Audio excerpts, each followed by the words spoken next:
You are listening to RudolfSteinerAudio.com. If you are listening to the podcast of this, it is located at RudolfSteiner.podbean.com. Please consider becoming a patron. As well, there are two publishing houses, SteinerBooks.org in America and RudolfSteinerPress.com in England, who are the sole publishers of Steiner into English and have given me permission to do these recordings. Please consider patronizing them as well. This is a reading of Collected Works number 266, the first of 3 volumes in that number, by Rudolf Steiner from the Esoteric School, Esoteric Lessons 1904 to 1909, translated by James H. Hines. This is the beginning of Part 2, which consists of notes, meditations, and exercises from written notes by Rudolf Steiner. An esoteric lesson given in Berlin on October 4th, 1904. A-U-M, Aum. Seek, in quotes, seek the path. Seek the path by going deep within yourself. Seek the path by boldly going out of yourself. Close quote. These 2 sentences only appear to contradict one another. In truth, they express 2 extraordinarily correct facts. Turning inward is namely the first half of a path. To begin with, at the present stage of development, human beings are living in the sense perceptions of the external world. Even when they use their intellect and understanding to process these sense impressions, they still remain, in quotes, outside. If they free themselves from the sense impressions and withdraw into themselves, they still have the power to think. This thinking is then emptied of external contents. That signifies, quote, going deep within your soul, close quote. But precisely because their thinking is, in quotes, emptied, new content can flow to them from within. And this content is of a spiritual nature, just as the previous content was sensuous.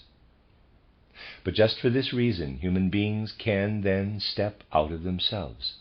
They can step out of the sphere of the lower self into the, quote, spiritual external world, close quote. This is indicated by the sentence, quote, seek the path by boldly going out of yourself, close quote. Now, a mystic combines all 3 sentences with the syllable Aum. The A is, to begin with, the firm grip on the state or condition in which human beings always find themselves at the present stage of their evolution. The U is a symbol for going deep within yourself, and the M signifies stepping out into the spiritual external world. And that is the end of that esoteric lesson. Another esoteric lesson, the next one, is from Berlin, October 24th, 1905. The verse, quote, more radiant than the sun, purer than snow, subtler than the ether, is the self, the spirit of my heart. I am this self am I. Close quote. This verse lifts us up to our higher self every morning. Such verses are not thought up arbitrarily by just any person, but are obtained from the spiritual world. Therefore, they contain much more than is usually believed. And one thinks of these correctly if one assumes that one can never completely fathom their content, although one can always find more within them the more one immerses oneself in them. Therefore, only individual indications can be given from the esoteric school as to how one seeks for their content. A few such indications are given in what follows. Quote, more radiant than the sun, close quote. We see the objects that surround us only when they are shone upon by the sun. What makes them visible are the sun's rays, reflected back from the objects into the eye of the beholder. If there were no light, the objects would not be visible. But through this external light, only the objects in the physical world become visible. For us to see things of a soul and spiritual nature, a light, quote, more radiant than the sun, close quote, must shine upon us. This light does not proceed from any external sun. It comes from the source of light that we enkindle in ourselves when we seek within for our higher eternal self. This higher self has a different origin than our lower self. The latter experiences our everyday surroundings. However, everything that lives in this everyday environment has at some time come into being and will one day pass away. Thus our experience of it has only a transitory value. And from such transitory experiences and our thoughts about them, our transitory self is built up. All things that become visible because of the sun were at one time not in existence, and someday they will pass away. Even the sun came into existence at a certain time and will one day also pass away. But the soul exists for the very purpose of recognizing the eternal in things. When, one day, the entire earth will be no more, the souls who inhabited it will still exist.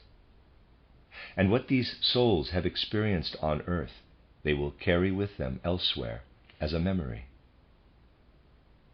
It is the same as when a person does a good deed for me. The deed passes away, but what he or she has planted in my soul remains. And the bond of love that has thus united us does not pass away.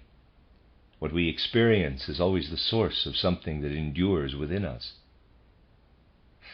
We ourselves extract from things that which endures, and carry it over into eternity. And when one day human beings are transplanted to a quite different arena of action, they will bring with them what they have gathered here, and their deeds in the new world will be woven out of the memories of the old. For there is no seed that does not bear fruit. If we are united with someone by love, then this love is a seed, and we will experience the fruit all through the future, because we belong together with such a person throughout the future. Thus, there lives in us something that is interwoven with the divine power that binds all things together into the eternal fabric of the universe. This something is our higher self, and this is more radiant than the sun. The light of the sun illuminates a person from the outside only. The sun of the soul illuminates a person from within. Therefore it is more radiant than the sun.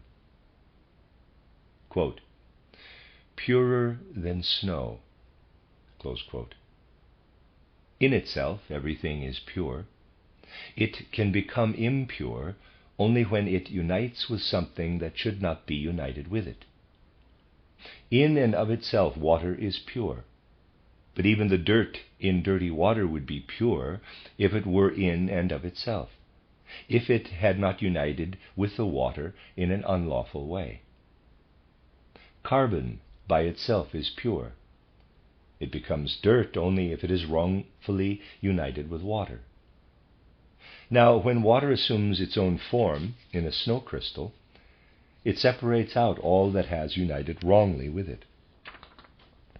So too does the human soul become pure if it separates out all that is improperly united with it.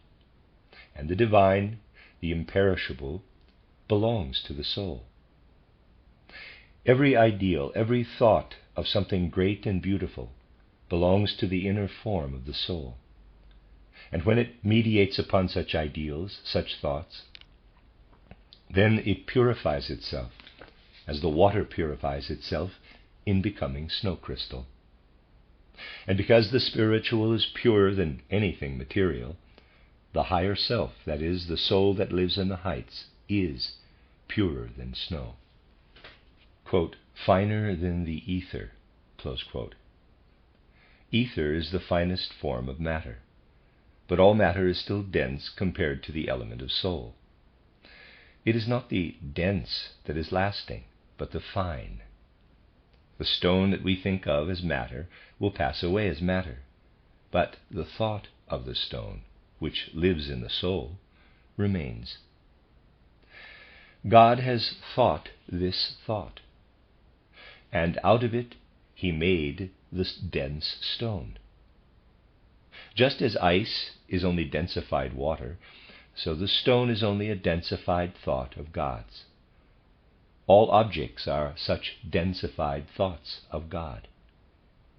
The higher self, however, dissolves all things, and the thoughts of God then live in it. And when the self is woven out of such thoughts of God, then it is, quote, finer than the ether, close quote. Quote, the spirit in my heart, close quote. We have only really understood something when we have grasped it with our heart. Intellect and reason are merely mediators for the heart's understanding. Through intellect and reason we penetrate to divine thoughts. But once we have really taken hold of the thought, then we must learn to love it. Gradually we learn to love all things. This does not mean that we should give our heart without discrimination to everything we encounter, for our experience is at first deceptive. However, when we make an effort to understand a being or a thing down to its origin in the divine, then we also begin to love it. If I have a depraved human being standing in front of me, then in no way should I love his or her depravity. Through such an act I would only be in error, and would not help the person at all. However, if I reflect on how this person has come to his or her depravity, and if I help him or her to leave it behind, then I am helping the person, and I myself struggle through to the truth. I must seek everywhere to find how I can love. God is present in all things, but this divinity in any particular thing I must first seek. It is not the external aspect of a being or thing that I should love straight away, for this can be deceptive, and I could easily love the error. But truth lies behind all illusion, and we can always love truth. And if the heart seeks the love of truth in all beings, then there lives the, quote, spirit in the heart, close quote. Such love is the garment the soul should always wear. Then the soul itself weaves the divine into things. The members of the school should take several minutes a day to connect such thoughts to the divine maxims of wisdom, which have been given to us by the masters out of their boundless world experience. They should never think that they have completely understood a maxim, but always assume that still more lies in it than they have already found. Through an attitude such as this, we come to feel that in all genuine wisdom lies the key to the infinite, and in this feeling we bind ourselves to the infinite. It is not a matter of meditating on many sentences, but of letting a little live again and again in a soul that has become still. During the meditation itself, one should speculate very little, but rather quietly allow the content of the sentences to work upon one. But apart from the meditation, during free moments in the course of the day, one should return to the content of the sentences and see what reflections one can draw from them. Then they become a living power that sinks into the soul and makes it strong and vigorous. For when the soul unites with eternal truth, it lives in the eternal. And when the soul lives in the eternal, then higher beings have access to it and can let their own power sink into it. That is the end of that section.